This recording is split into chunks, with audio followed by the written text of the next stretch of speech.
I know everybody's situation is different. I fucking know. And yours may be different from mine.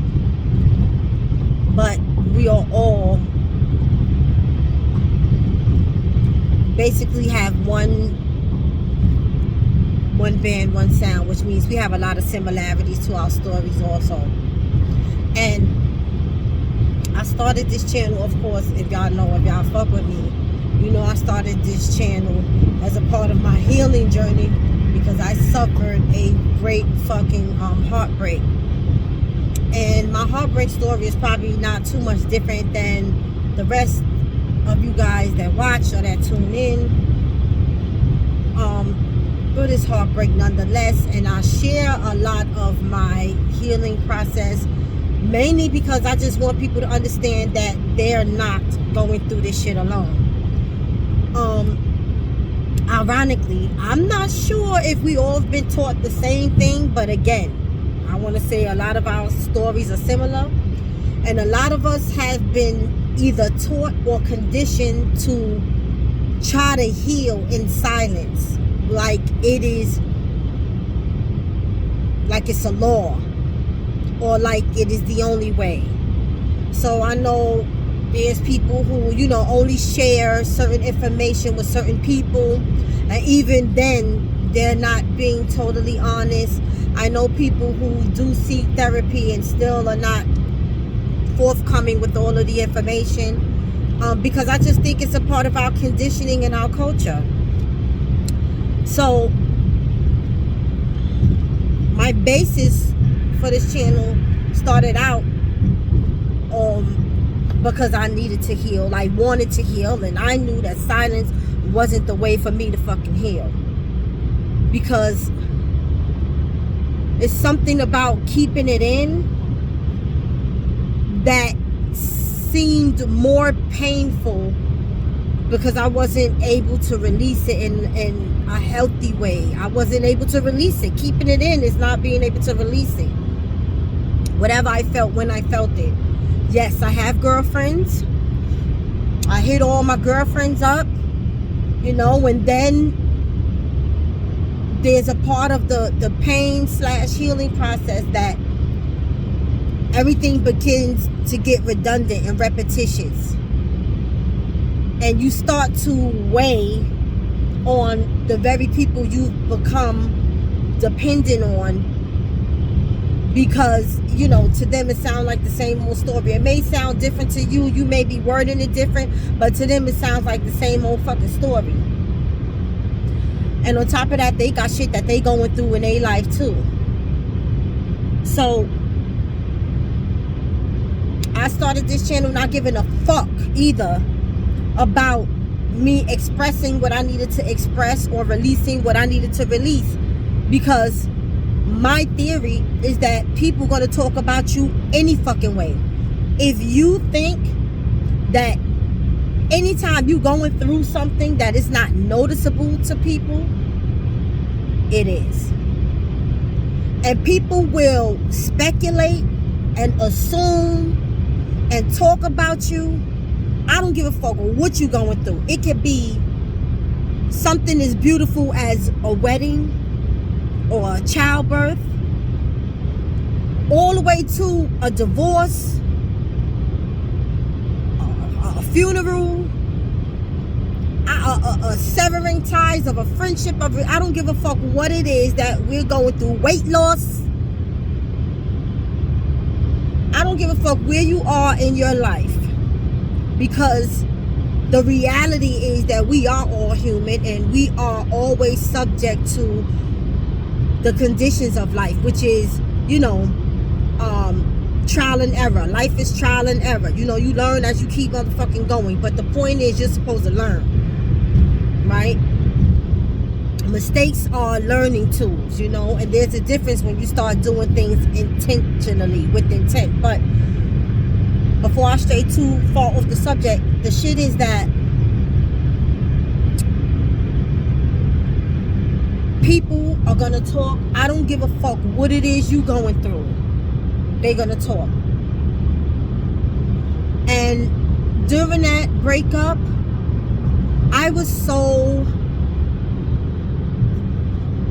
down, distraught, depressed. I was so in my motherfucking bag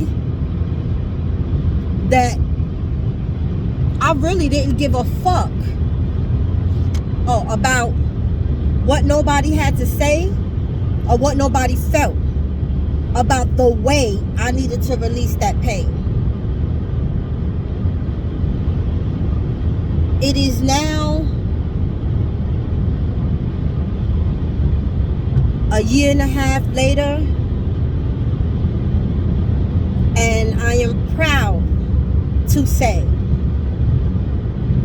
that I am at least 80% healed.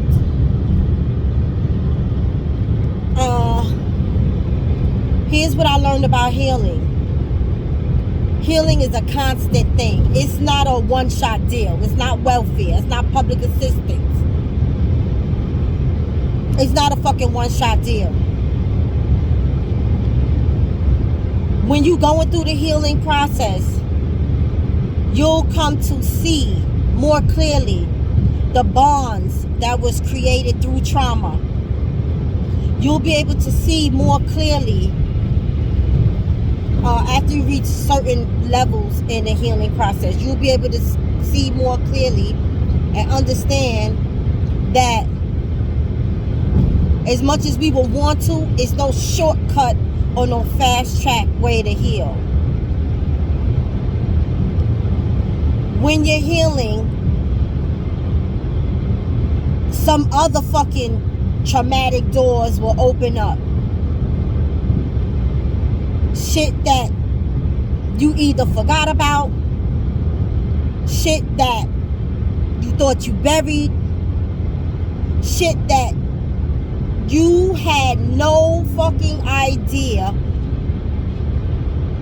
that one matter had anything to do with your heartbreak. Two totally different lifetimes. Certain trauma have happened. Totally with, could be different people that affected you in different ways.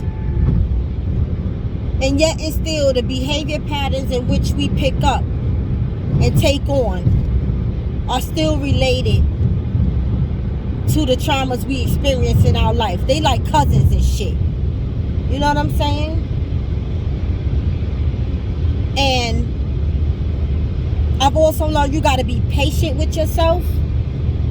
You can't be frustrated. You cannot be hard on yourself.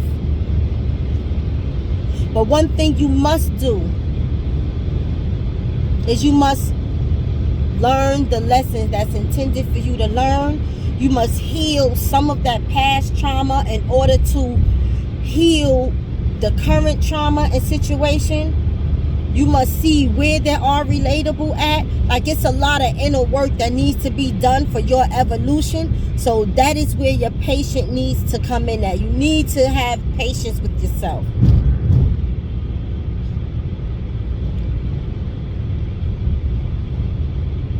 I remember I realized that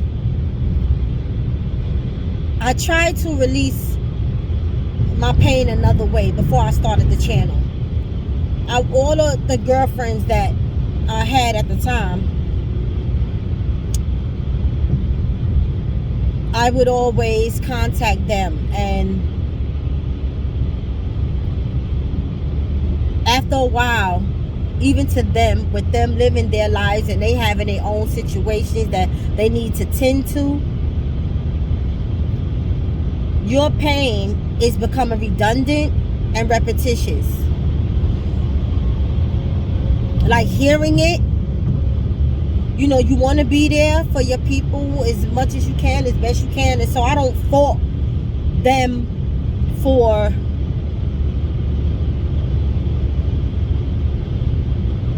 some of the responses I got.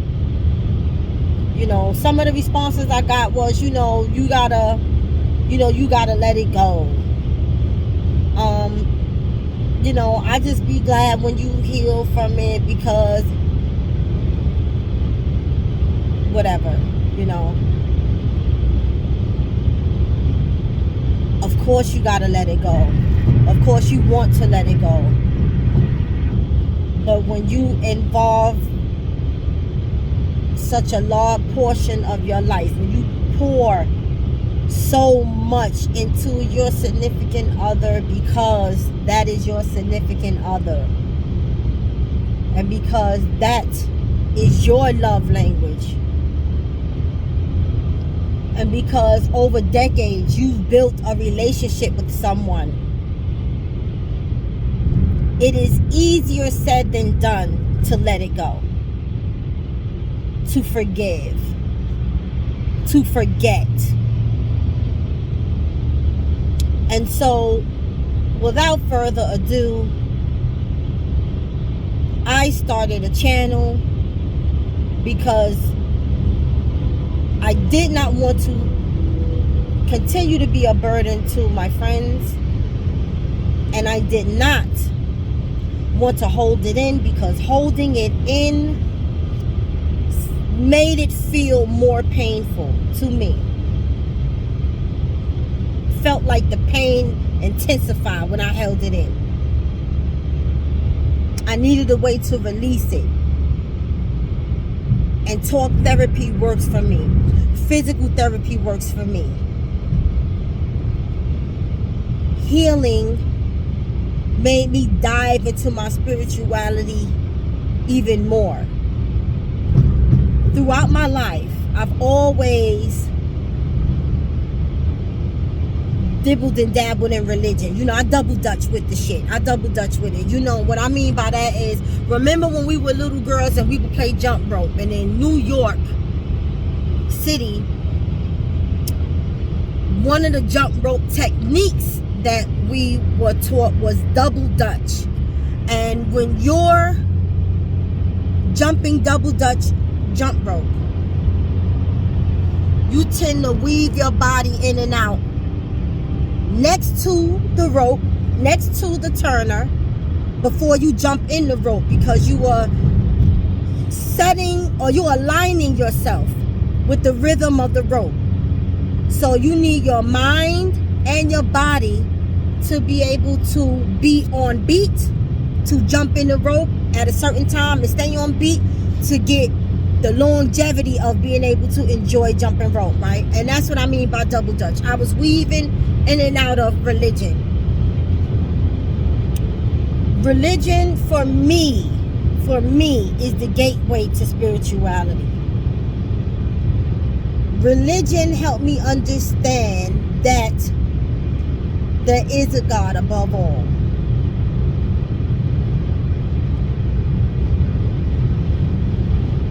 Spirituality taught me that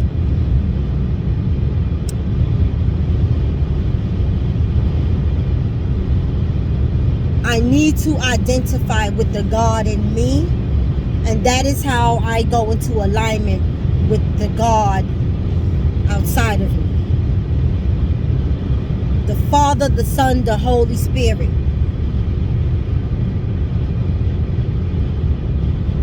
Man, woman, and child. All of these are the Holy Trinity. Man, woman, and child. The Father, the Son, the Holy Spirit.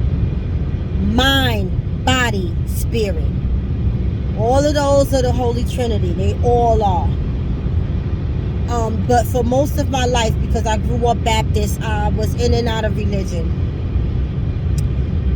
I was double dutching with religion because somewhere within was unable to fully grasp the concept of some of the rules that religion come with. And I mean different religions. And once I got exposed to spirituality, and here's how I got exposed to spirituality. I am so sorry.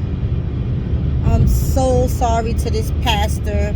And I'm saying I'm sorry because I cannot remember his name. My goodness. But I was listening to him at one time, brown skinned man.